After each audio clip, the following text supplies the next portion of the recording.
Welcome to On the Edge with April Mahoney Brains.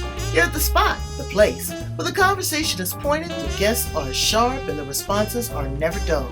Did you bring your thinking caps? It's time to put them on, because the conversation starts now. To On the Edge with April Mahoney Brains. How are you today? Are you doing good? I'm counting on you. Because we have someone in the house. We have Robin Hauser, and she is a psychotherapist, but she's also a coach. And she helps people, kind of get through the stuckness in life. We're going to talk a little bit about gratitude, how she combines her psychotherapy training, but also separates that in a coaching capacity to raise you to a frequency that we're able to cope. Because brains, we jacked up like soup sandwiches, okay? Have you ever had a soup sandwich? No, right. We're all so tender. We're all so vulnerable.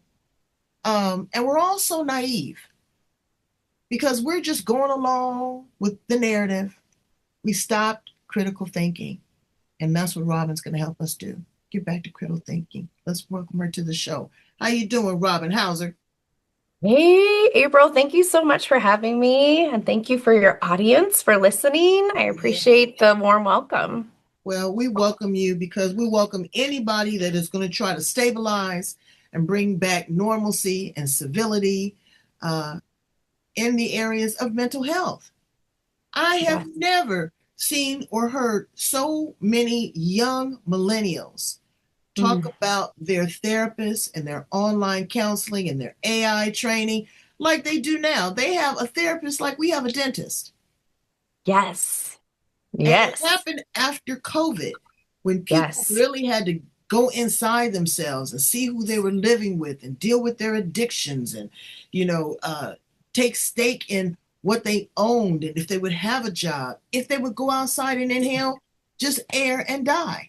Everything's changed. How did you find yourself in this, number one, particular occupation, and then dealing with such unrest? Definitely started young. I'm sure I was on this path before I was born. I was born to a 16 and 17-year-old who gave me up for adoption. I was an only child, grew up in Miami, Florida. Parents had a midlife crisis, and we ended up in the Midwest. Took a couple years in a motorhome and traveled the United States for 2 years, and I did homeschooling, and that's before computers, so it was all by paper and mail and books and all the things. But I realized once I got into public high school that people would just naturally come and talk to me about big things. I would witness big things. I grew up in a family with a lot of mental health and was raised by mom and dad. Now, being where I'm at in my professional career, I'm fairly certain my dad is on the spectrum in some way. Mom, severe anxiety and depression, suicidal, on and off.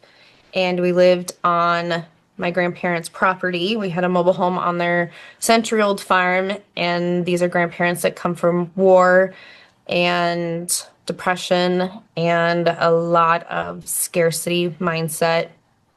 Hard road, definitely survival mode, and it just kind of bled over into conversations and relationships and how we dealt with life and the lens that they viewed the world. So very young, I was depressed, I was suicidal, I was enraged at God for every morning that I woke up because this is not. Because I don't mean to chop it up, but I want to kind of take this in bite-sized pieces. Did you always know that you were adopted? Yes. Yep, I did.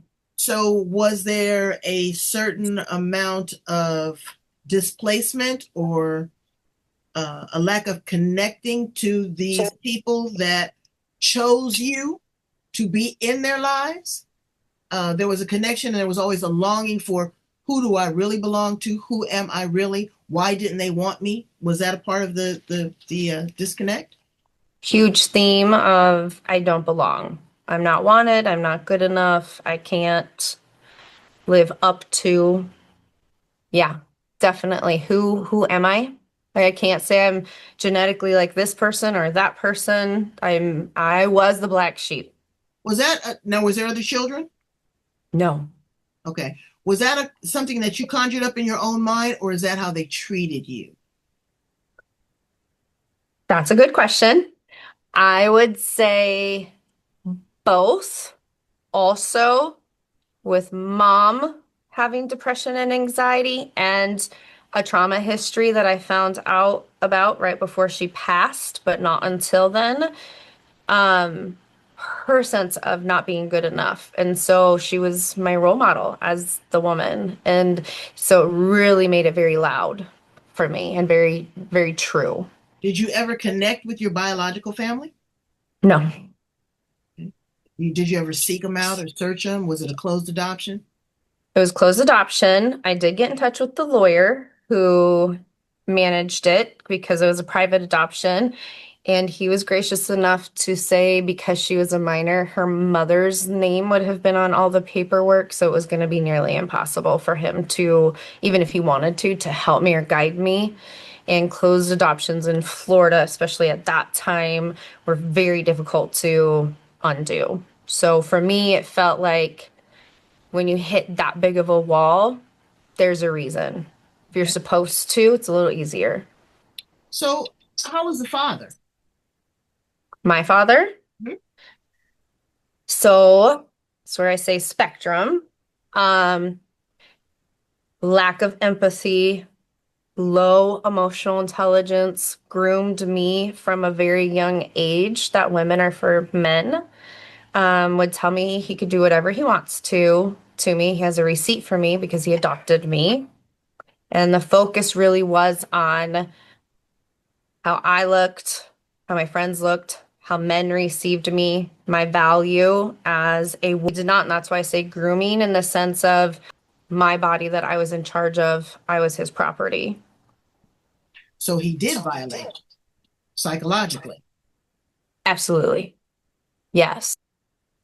Okay, I could go on a whole other tangent about that. My aunt raised 50 foster children. Oh, And let me tell you, they were some of them were a challenge, but most of them were so well adjusted. She loved those kids, bought hmm. them bikes, put them in sports, Mm. But what happened was when they actually went to visit their biological parents that they were separated from, it became all convoluted. They came back Yes. now manipulated. They came Yes. back now assaulted. They came back traumatized. And then my Mhm. aunt had to start all over again.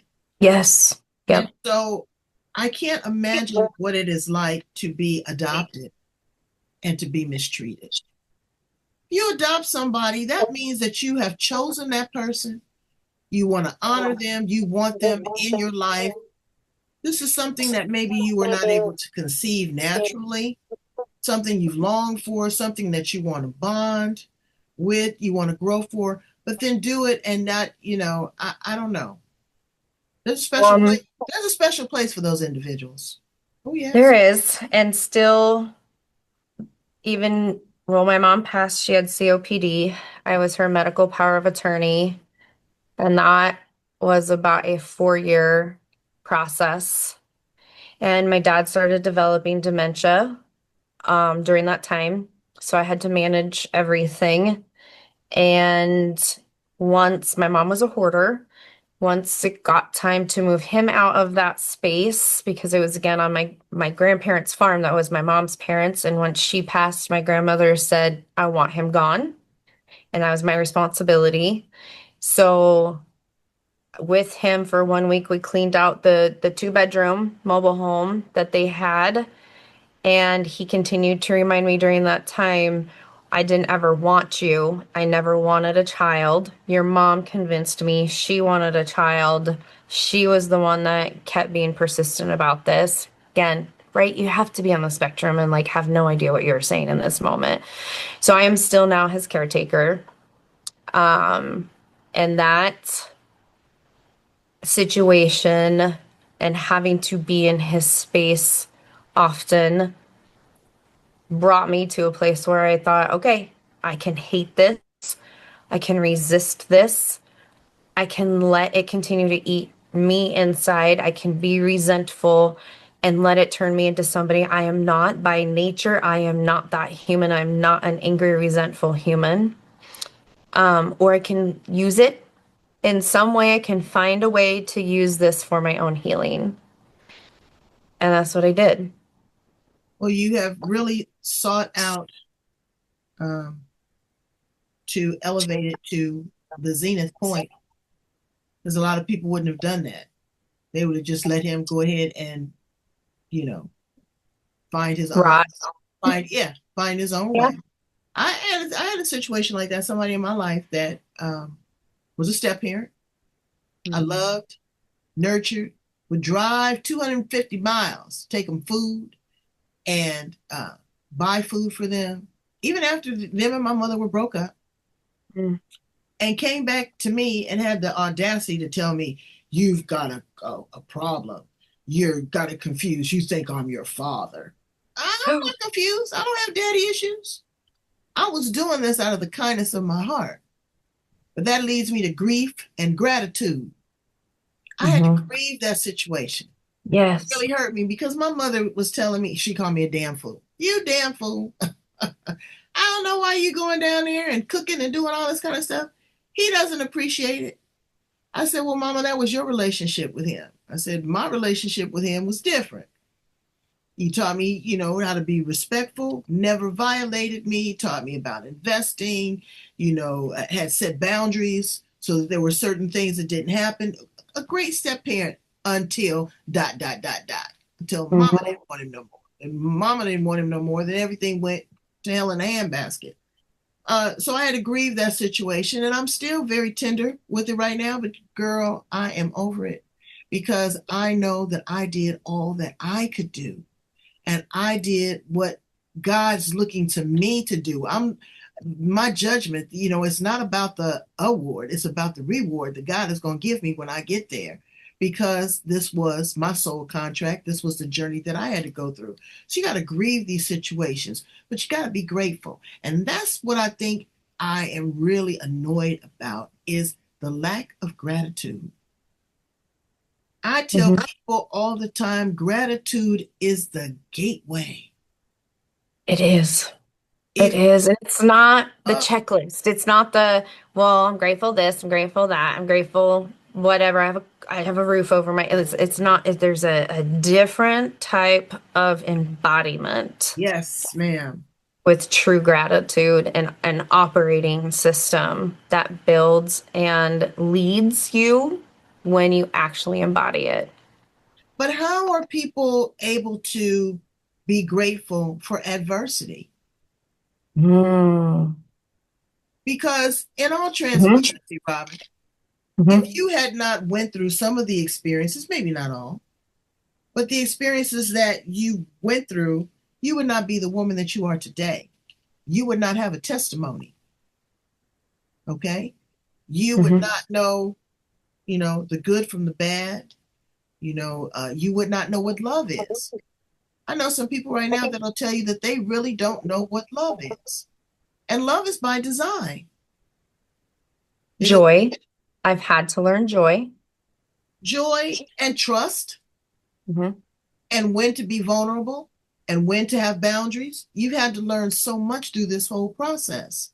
Mhm. And being grateful for all of that wisdom speaks volumes to who you are and catapulted you into a career of psychotherapy, going Yes. deeper, pulling back the layers, trying to understand and make some sense of nonsense. Yes. It's a lot. It's a lot. I think having experienced my mom living in this place of almost like a jail. just like a hell that for me to watch felt like a choice.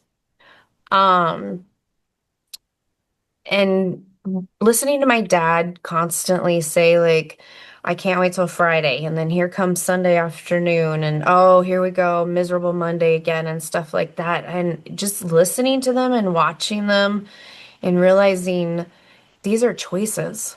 These are choices. And then having a significant amount of time in my life of being suicidal, going through depression, being on medication that caused me seizures, and I had to figure out how to get out of depression without antidepressants while I was a freshman in high school. I mean, in college, away from my family, and just watching everything and experiencing what I experienced. I had to make a decision a few different times where it was a real Jesus moment. Like, if I'm choosing to stay here on earth, then if I already know the hell, what else is possible? Can I start focusing on what else is possible? Absolutely. Because if I am stuck here, if I'm choosing to stay stuck here because maybe this is the hell, this is where you have to figure it out. And if I leave before my time because I make that decision for myself, eternity is a lot longer than this trip on earth. So if this is a journey, then what am I here to learn, and how do I get to make it better? Because it is a choice, It's a and choice. it's a hard choice. It's a really hard choice Like when you're still every playing black, day. it's like when you're playing blackjack and you got 13. Okay, do you hit or do you hold? You just don't know what to do. Literally. Okay, but when you get that 8 and it says 21 and you come out a winner, you know, What if? what Listen, if? fear and faith are rooted in the same thing. It's that unknown. So you can continue to be in fear or you can switch over to faith. But I will say, April, it's hard because most of society connects on stress. They connect on anxiety. They connect on this is what's going bad. Is your bad more than my bad? Who wins? It like I don't have money. Now you don't have money either. You get what I'm saying? It's like that vulnerability connection of life It's that sucks and it perpetuates it. it's that co-commiseration, you know. Yes. I've got Yes. another I just put a post out that, um, emotional capital, but you're not getting any ROI, no return on your investment. Cut your Yep. losses. Cut Yep. your losses. Again, I'm at a particular age in my life right now. Maybe I count it all joy, all joy. I don't have to go along to get along. I don't have Hmm. to ask for permission, but I don't have to be disrespectful. And again, I stay in my lane. And that's what people are not doing. They always, it's a flooded highway. They always want to merge into somebody else's lane. They want you to do what they want you to do and have Hmm. no respect for what you want. There's things I just don't like. And I will be honest with that. But I tolerate them because it's a part of my environment, it's a part of my social circle, it's a part of just being a human being. I don't bother people. I don't do that. But if you don't like something, you have every right not to like it. But you don't have to try to get everybody else on your team. You can give them your position, you can give them your feeling. Okay. They can share in your grief because people, what's that saying? Misery loves company. Yeah. Girl, I know some people that, they want you to be as miserable, if not more so. It's like they're competing, they're jockeying for a position.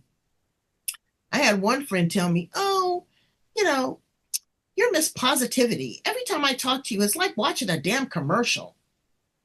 I took You're offense to welcome. that. Yeah, I took offense to that. And I said, "Well, you know what? I'm trying to raise your low vibration, is what I'm trying to Yep. do." And people, they don't want that. They seem like they get off on being stuck in that place. Do you know why that is? Why is that? because then they don't have to be responsible for themselves. They don't have to do the work. That's why they say misery loves company. Because if you're up here, you're the walking example of what's possible. And if that's in their face, it's a reminder of what they are not doing. It's a reminder of where they're not willing to step into self-responsibility, hard work, and take a look at themselves and make some shifts. For whatever reason, it's not right, wrong, good, or bad. It might be a very solid belief system they have running that this is the best they can do, or there's a reason why they have to stay in this place. There's some type of payoff. And our ego gets really loud and it thinks we're going to die if we do anything different. Its job is to keep us alive. So it's screaming at us every time we're like, actually, I need you to go drink some coffee while I do this thing because so far we've got a 100% track record and I actually know what I'm doing. We Right. got this.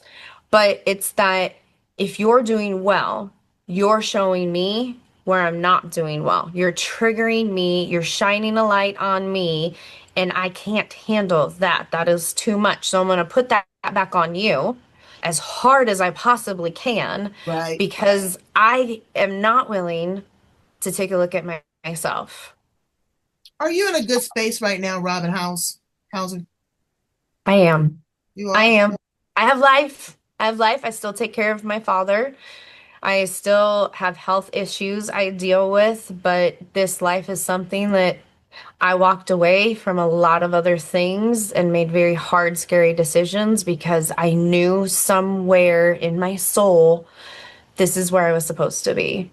What are you I walked grateful away for? from my first marriage because I knew I wanted kids, and that made me walk away because he was ready. And I said, I am too, and not with you. But did I leave because I should have way before and all of the crazy stuff that was happening and how toxic it was? Nope. It was that love of, I know what future I want, and I know it's not here, and I have to be brave enough to say yes to me. What are you grateful for? Oh. It's interesting, April, because every morning before I am willing to set my feet on the floor, no matter how loud a cat is being, or a child is trying to get me up, or the dog is begging to go out, I refuse to put my feet on the floor until I thank God for this life.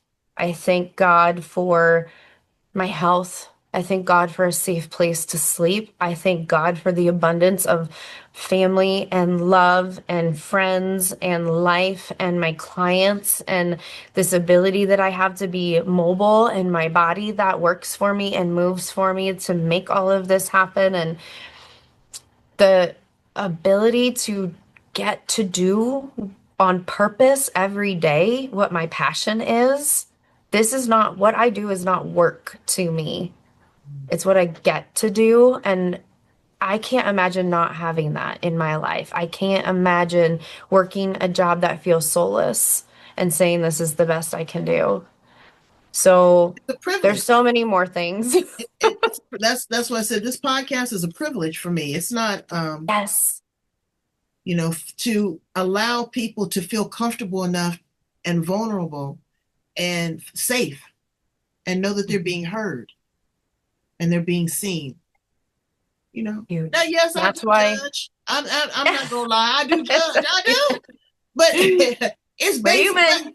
But the judgment is not necessarily a negative judgment, but it's based on my understanding, my wisdom, my walk, okay, my boundaries. That is and then if you allow me a conversation, Hmm.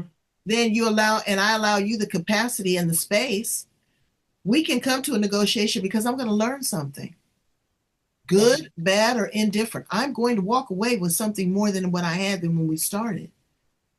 So, people say I don't judge. Well, you know what? You might start trying because, you want to edit and filter. You don't have to be negative about it, Mm-mm. but you want to evaluate and weigh and see what the weight is of the information that you're about to get. Because I just can't just go for anything.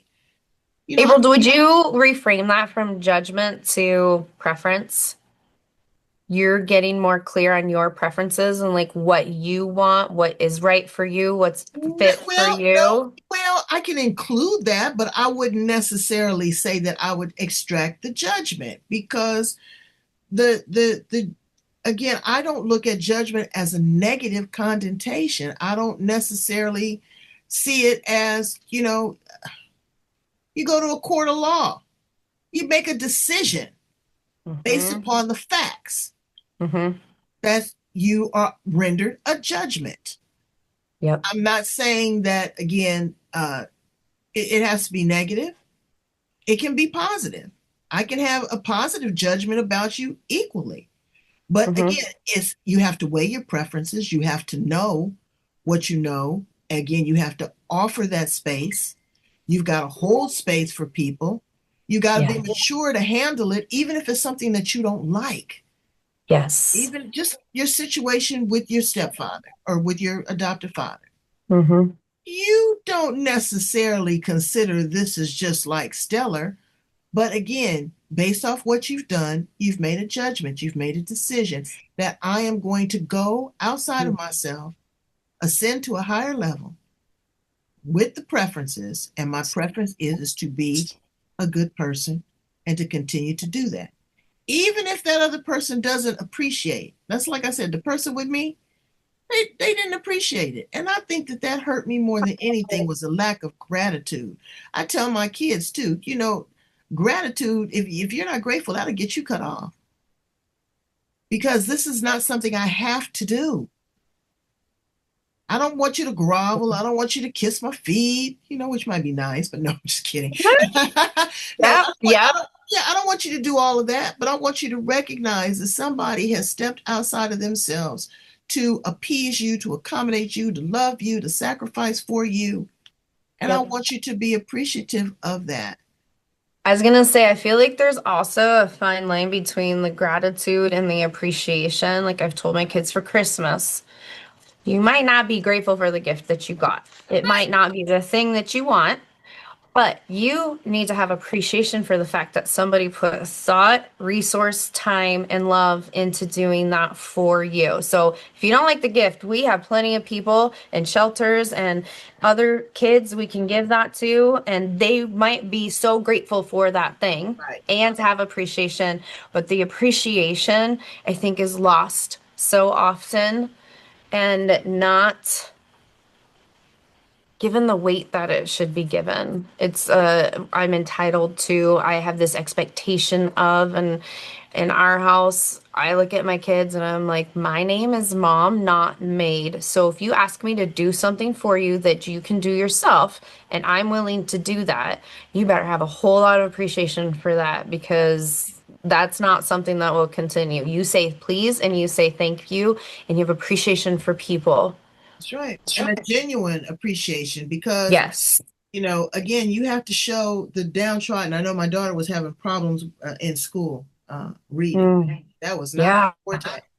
And I took her on No. vacation. We took her to Jamaica.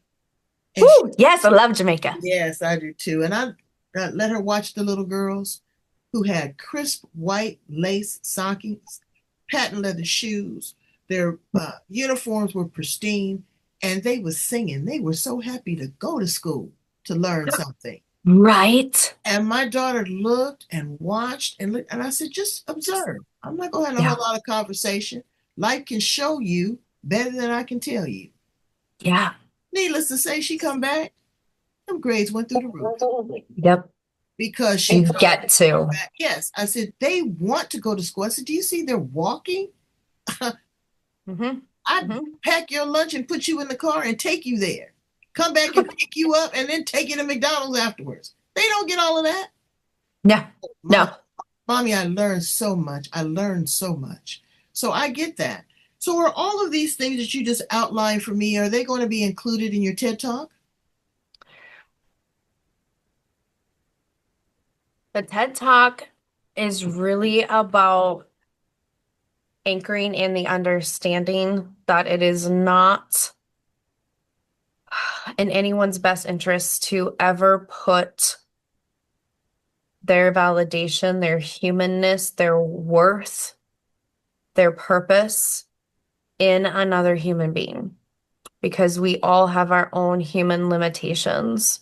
And that was a big journey for me personally and professionally, and getting to work with such phenomenal, amazing humans in every setting that I have been in emergency shelters, residential facilities, um, really run down, low economic communities. And I was the white girl walking into the black community. And every time I'd walk into a house, I would have a family say, we don't know if you can help us. And I'm like, I know, I'm white, but this feels like home for me because I grew up in Miami. I was a minority where I grew up, and I was so loved by the community and so welcomed and taken care of by the community. And even there'd be times where I'd call them like, hey, I'm like just here and I'm getting gas. And they're like, Miss Robin, you can't get gas at that gas station. It's dangerous. And I just thought, like, how amazing is it that these souls connect like this? And so watching just my evolution, having my children, my firstborn, I conceived without consent. It was date rape. And I gave her up for adoption. And knowing that I had to make that decision for her safety and what she must think too, because of what I went through. And I thought, we have to look at our ancestors. This is what my TED Talk is. It took 256 people for the past 8 generations to stay alive for us to be here today, to be listening to this, to be on any kind of social media and hearing anything, to walk, talk, be here. And when we don't feel like we belong, we don't feel like we're good enough, we're still trying to prove and perform and push and live through anxiety and depression because we don't know our place. We don't know if we should be here or not. That it cannot be based off of any other humans that are living this life right now who are struggling with their own learning curves.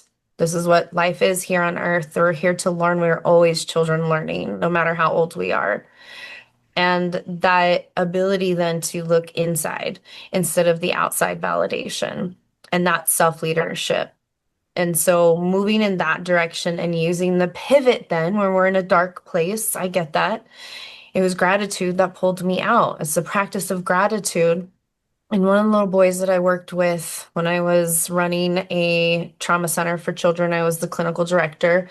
And it was children who were ages 2 through 11 who had been kicked out of school and daycares. And we had teachers on staff, so we were level 3 school as well. And we were under studies from universities because of the work that we did and the profound healing we helped these children go through. I had a little 8-year-old boy, that old soul, April, old soul, and was raised by his grandparents. And I said, okay, we're going to do gratitude. And I'm not going to ask you to do anything that I'm not willing to do. So we're going to do it together. And I said, for the next 7 days, we're going to write down 10 things every day that we are grateful for, and they cannot overlap. And he said, okay, I'm going to do it with you. And he only had 2 things. April, he was 8. Only 2 things that repeated. And I said to myself, I said to him, I was like, you just kind of really set the bar. Because if you can do this, I don't want to hear any adult tell me that they cannot do this. This is huge. Right. So it becomes that practice. It becomes the stillness. It becomes that ability to sit with yourself. It becomes that ability to think past yourself. Like even driving. Am I grateful that I have a vehicle? I have money to pay for a vehicle that runs, that I can put gas in, that's safe, that I don't have to worry about breaking down on me. That's gratitude. Not everybody has that. Am I grateful that there's roads, paved roads that I get to drive on? I love to explore. I love to see the world. I am so grateful that that is a possibility for me. I have eyesight that allows me to do that. Not everybody has that. I have full faculty and function of my body to be able to navigate that and plan that out. That's amazing. What about the humans that made the road? That's appreciation. That's gratitude. That then starts to bring all of us together because actually we all impact each other. We are all one. We all do matter. We all do have a role. And it's not who's better, who's worse. It's none of that. It's recognizing and having value for who you are and what your gifts are instead of selling them out to everyone else and asking everyone else to have value for it when maybe that doesn't make sense to them. Right, right. And is it even worth it? Right.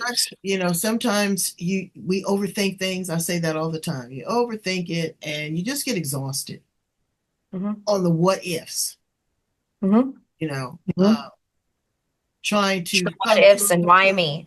Right. And sometimes the I don't know, I don't understand. I'm open to that. Let's have a conversation. Um, Taking responsibility for your actions is Hmm. huge. Huge. Limiting your expectations of others is huge. Yes. Because folks will let you down, but they're Hmm. only letting you down because you've lifted them up.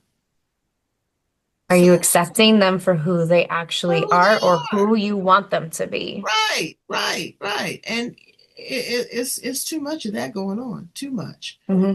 So explain for us the difference between, traditional therapy and coaching. Hmm. Traditional therapy really is more rooted in past. I need to work on my past. I need to go through my past story. I need a diagnosis to understand why I'm operating in a certain way. Um, and then what modality to use to help my operating system so that I can improve my life. Um, I caution people, I guess this is still out there. It blows my mind that if you're really truly working on trauma, it is so important to find a therapist who has a modality to work on trauma with you. When you just talk about trauma, you're only using one side of your brain, and so you are re-traumatizing yourself. Mm.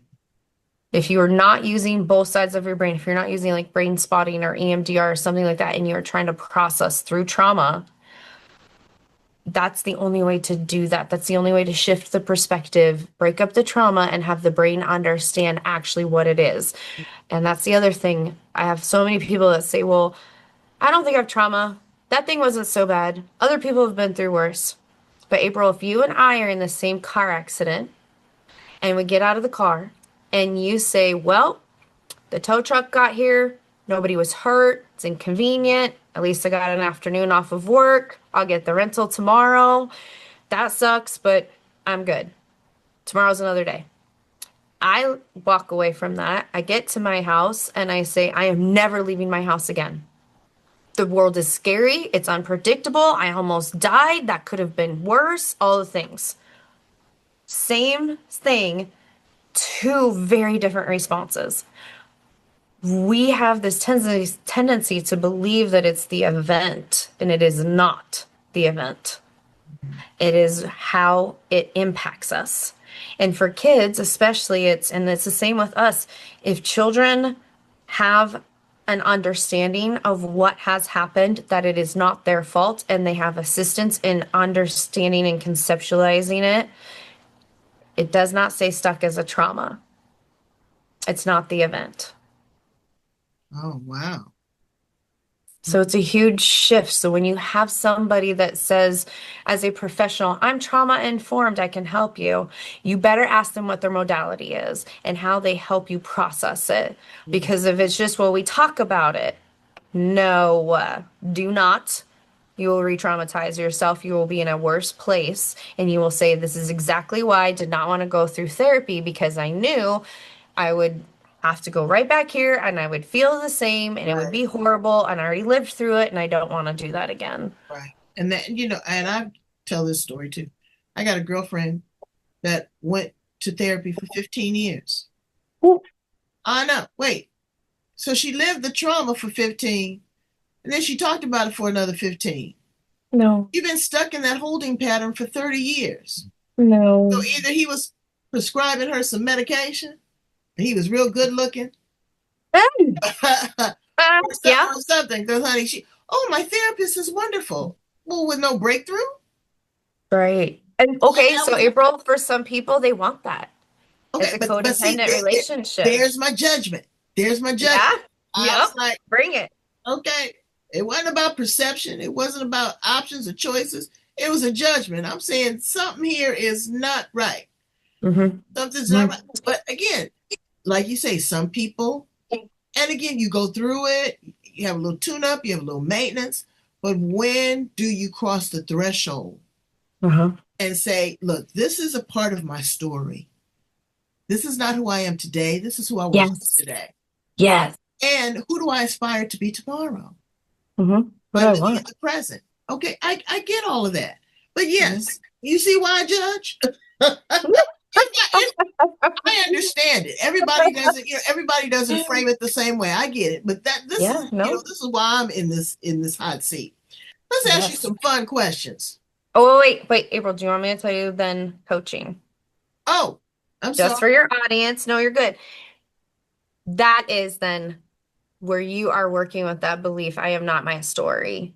I Mm, know I have story. I know I have stuff, but I'm unwilling to sit in it. And I need to know how to live a life that I want through the lens of what I want, that is progressive, that is part of this lifestyle that I've not sat in before. I'm willing to level up. I'm willing to change my identity in a sense because the identity I had before worked for where I was before, but that does not work for where I'm going.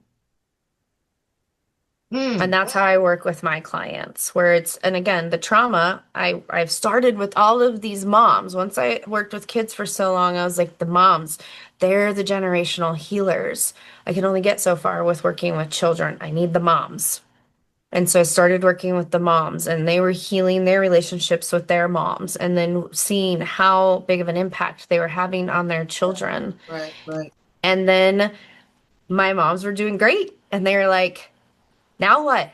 Now, how do I operate in this world with this new identity without this lens of I'm broken, I'm less than, I'm not smart enough. I I'm different now and I'm building a new identity now. Now what? right. And I've always told my clients if I don't know, I will find the answer. If I'm not the right person, I am happy to find you the right person because I will always say what I do not know. That's a disservice to say that I'm going to pretend something. And so I then started growing more into the coaching world. And I was just, it was fascinating to me and phenomenal because of how quickly everybody can move. I could see how quickly I could move. And I thought, this is what my clients deserve. If they're willing to come in and do this kind of hard work, this kind of self-reflection, this kind of self-responsibility, it is radical self-responsibility, and learn through emotional intelligence and the way that I'm teaching them to shift so fast. I owe that to them. Wow. So that has been so, so much fun for me. Yeah, and rewarding because now you can scale Hmm. your education, Hmm. your own personal testimony, Yeah. and create it by design to help others. And that's huge. Brains, all you got to do is check in one time, check in with a coach, check in with a Yes. psychotherapist, do some mirror work. I did some mirror work. I cried like a baby. I thought I Yeah. knew myself. I mean, people just, I remember the Reverend Al Sharpton telling me one day, he said, baby, that mirror is not just for reflection, it's also a place for you to make corrections. And I had never just sat there. Have you ever just sat in front of a mirror and just looked at yourself Yep. Because I've and given thought it for about a it? mark. But it's tough. It's mind blowing. Number one, number one, can you really look at yourself? And then once you get over that first 3 or 4 minutes of really looking at yourself, what do you see? And that's a discipline within itself, just to sit still and look at yourself. Yeah. Then when you say, wow, what do I see? Every blemish, every pimple, every wrinkle, every tear, uh, you know, your flaws, your imperfections. But also, you got to crack a smile. You got to laugh at yourself. You say, I remember when I got that scar on my face. I remember when I, shaved off all my eyebrows by mistake. There are things that you will see, that you will uncover about yourself, that will just be amazing. So I suggest everybody just sit in front of the mirror, time yourself 10 minutes. It's mind blowing. It is really mind blowing. Don't overthink it again, because what will arise and what will surface is you'll be like, I've been through a whole session. There's going to be some tears that you're going to shed, but it's an amazing experience. So let's ask you some fun questions. How about that? Yes. If you were an appliance in the kitchen, Robin, what appliance would you be and why? First thing that came up was air fryer. Me Get hot real too. fast. Real fast. Really? Let's go. Quick results, but like you Exactly. heat it up real quick. But it's clean. It's less calories. Hmm. It's trendy. I'm It's not. efficient. That's right. Yes. I'd be an air fryer too. If you were a flower in the garden, what flower would you be? I have a rose bush that's variegated, and so when it opens, as the sun starts to hit it, it turns from white to pink. And I love that because I call myself the surprise box, and I feel like it's a surprise. I would say that. That's beautiful. I'd be a tulip Oh, because they why a come up tulip? straight. Because they come up straight and firm. They have so many different colors. Oh, But yes. once they bloom, they just go wild. They just go everywhere. Mm. And then they close back up at night to preserve themselves. Mm. So yeah, I like to be a tulip. What's I your like that. superpower, Robin? Reading people. Ooh, The empathy, but using it for me and not against myself. It's so fun. Energy, just feeling it. what are you pouring into those kids that you have about Mm. progression in life? Not what you've been through, Mm-mm. taking what you have and catapulting it to the next generation, the next future. What are you pouring into them? What are you saying? I've really taught my kids how important it is to be strong enough to be alone. If you're going to be a leader, if you're going to like yourself, you're not ever going to be manipulated, sold, persuaded. You have to be able to stay strong in yourself because the world is very loud. There are people with agendas, and you have to know how to listen to yourself. And sometimes that means you have to be willing to stand alone. Hmm. That's right. You got to stand on your own 2 feet. I was telling somebody that the other day. God blesses a child that's got his own. Mm-hmm. You have to take care of you. Nobody's going to take care of you, love you, honor you, wash you, To clothe do it. you. You got to do it for yourself. I asked my daughter the other day, I was like, who's your friends right now? And she's like, no one. I was like, okay, it's not easy. It's not easy, but you've got friends who have just told you that they're sneaking out of their houses, they're going to parties, they're shoplifting, they're drinking, they're breaking up other people's relationships, they're not treating themselves healthy. Like, everybody has their own stuff that they go through, but that does not mean that you have to dismiss them forever and cut them out forever, but it also means that you have to know when you need to distance yourself and stay in your lane. You got to make a good judgment. I'm Thank you. going to Yes, needle it. April. I'm going to needle it. Yes, I am. Yes, I am. Yes. Just call me a haystack. All right. So, what kind of music do you like, Robin? Oh, I'm a weirdo. Well, I do like the oldies. My father was actually a DJ, and I grew up listening to the oldies station on Friday and Saturdays and Sundays and all the oldies music. So I do like that. But mostly what I listen to is like energetic tracks. Mm. Okay. because I constantly, with the work that I do, with who I take care of, with challenges I face and expectations I have for myself, it's very easy to have low energy. And it's important to me to maintain that. So I'm giving everyone, including myself, the best that I can give. Right. I do that too. I listen to oldies because the stuff that's on the radio now is just disgusting. It's hard. Yeah. And in conclusion, Robin, what do you want your legacy to be? How do you want to be remembered? The reason why I started at the very beginning ever doing therapy and knew in 10th grade I was going to be a therapist. I knew the value of people feeling seen by somebody that did not have to see them. And that's the legacy I want to leave behind. I want people to know that I see them, that they are important, that they matter, and to actually feel that. That's important. You got to feel the feels. Mm-hmm. Gotta feel Yeah, the feels. got to feel the feels. Yes. Tell my brains how to get in contact with you, Robin, if they want to talk to you coaching, if they're local there, if they want to meet with you, have a coffee chat. Uh, we want to look forward to your TED Talk. What's going to be in that? How do they get in contact with you? I have a website. Thank you for asking. It's my name, Robin L. Hauser Coaching.com. I've plenty of people that just reach out and email me, and it's Robin L. Hauser LLC at Gmail. And of course, I'm on Facebook. You say that exhausting, but you know what? I tell people that Facebook is the modern day yellow pages or white pages. It is. You can It find, is. you have to source it, and everybody that you click on is not your friend. No. Just like your daughter, she knows how to, you got to edit and filter. You got to make a good judgment. Good judgment. Good judgment. Yes. All right. And I'm Yes. going to end on that note. I want you to make a leap of faith. I can't even find my postcard now.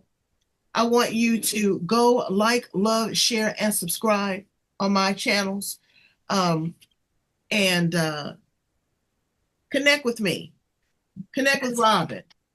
Because you know what? I can't find my image. See, I couldn't find There it. it Right? is.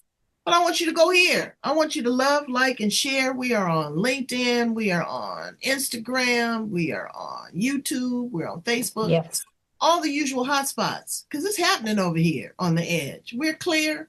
We are trying to, again, reduce your expectations to elevate your gratitude. Okay. And I know you say, well, how do you do that? Very simple. Be grateful and learn how to manage your grief because grief is coming. It's, it's like taxes, it's inevitable. And Happening. what we want you to do is definitely figure out how to edit through it. Okay. Thank you so much, Robin, for being here on the show. We appreciate you. We love you. We value you. And we will talk to you again soon. Thank you, April. All right. Bye, brains. Have a good day.